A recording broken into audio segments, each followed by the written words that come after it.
you know what this is, you probably have the answer. This is a sea louse. It's a member of the Caligidae family of copepods, which is basically just a bunch of small crustaceans. And you probably noticed that for the peacocks and the crabs, it was the guys getting the worst of it. Apparently, nature believes in a weird form of equality because right now it's up for the girls.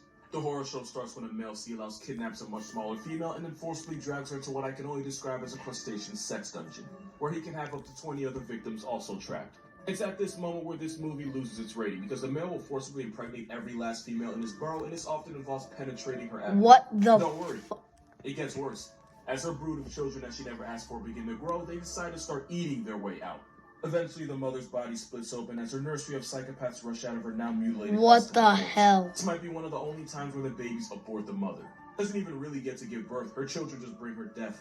You might be wondering why evolution would even give this nonsense the green light. Well, the newborn sea louse are entering an ocean full of danger, and having a full meal before they make it out on their own apparently increases their chance of survival. And by cannibalizing their own mother, it's basically a home-cooked meal. Somehow, this isn't even the worst birth on this list. That title belongs to the hyena because straight-up death is actually better than what they go through. Female hyenas evolved a pseudo-penis that's so similar to the real thing, it's actually difficult to tell males and females apart. This is actually a female. Only problem is, it's not just for show, they actually have to give birth to that thing. And yes, it's every bit as painful as you think.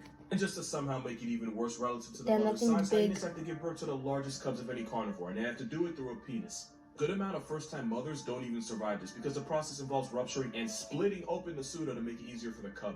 But the cubs don't get it easy either. About 60% of hyena cubs will suffocate on the way out and become past tense before technically even joining the present. And you would think because this directly affects the mother and the cub that evolution would have patched this. But apparently nature and Lion King have something in common when it comes to doing hyenas dirty.